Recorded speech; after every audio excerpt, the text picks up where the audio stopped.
Welcome to the studio, Irina. It's so good to see you here. Thank you, Begim. Let's talk about your game a little bit. How did it ended up being such a quick draw? Yeah, I guess it was my fastest game of the tournament. Well, we kind of repeated the line that I had yesterday against Nana, and she did make, I guess, a bit of an improvement, or at least a new kind of a concept for me. When she played the bishop to d6, okay, that's not new, but then she paired it up with the same b6 idea that Nana had played, but Nana's bishop was on f8. So here, I mean, I was like, actually, I spent a really long time trying to figure out the differences, right? And I mean, I really wanted to play the move rook c1, but honestly, I just couldn't figure out after c5 how I'm going to get anything against the hanging pawns, right? Because the bishop on d2 is like so unfortunately placed in the structure.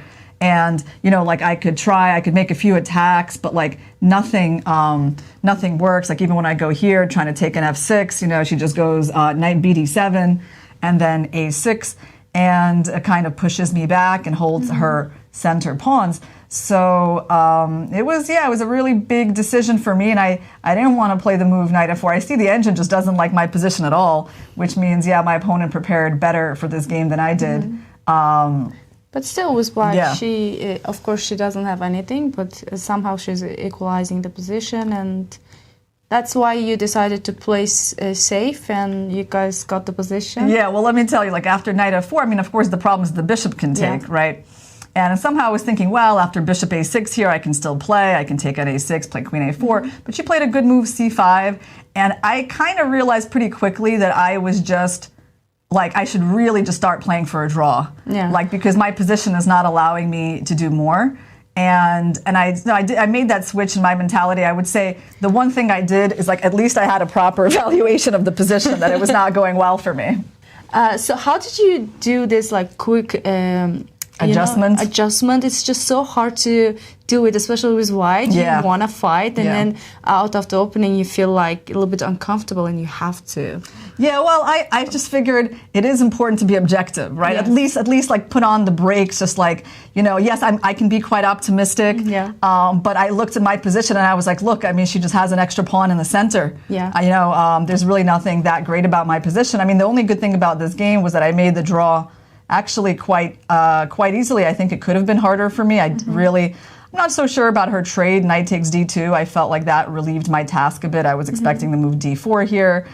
And right here, d4. But when she took here, I felt that things got a bit easier, and I found this kind of concept of, like, you know, tying her down to these pawns.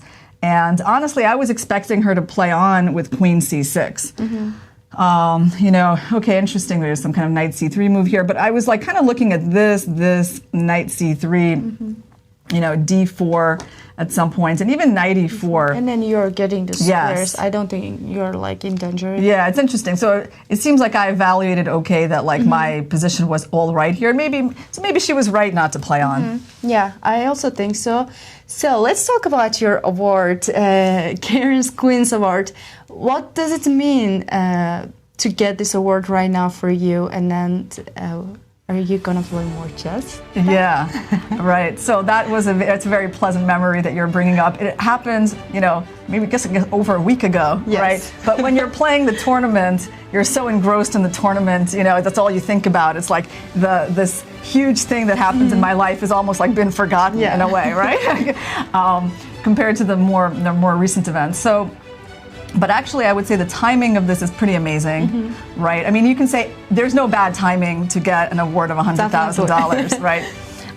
But I still find it kind of symbolic because, you know, I have been planning to get back into chess more, you know, with or without this award. This was not gonna change my plans. But to get it at this time, I think it kind of, you know, it's like a clear sign to me, like, yes, this is what you should be doing. You can certainly have, you know, more flexibility now in your plans. You can focus more on chess, on tournaments, on training, rather than, you know, on doing a lot of teaching that I've been doing. So the timing is pretty incredible, and I was really touched by just the generosity of Jeannie and Rex. And yeah, it was very surprising for me. Yeah.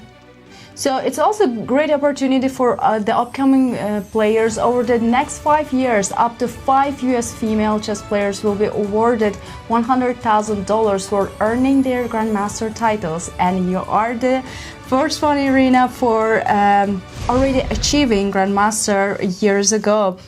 Also, you mentioned you want to come back to chess.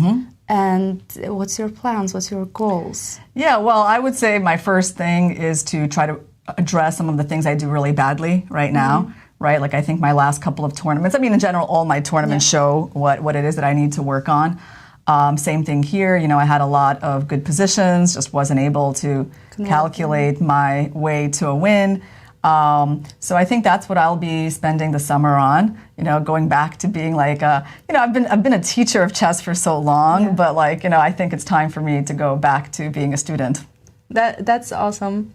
Thank you so much for being here, and good luck with the rest of the rounds. Only one round left, and I'm so happy to hear you will be playing more chess, and I will see you soon at the Olympiad. Yeah, we're going to be teammates at the Olympiad. I'm excited. That's going to be a great tournament. Thank you, Begim, and thank you,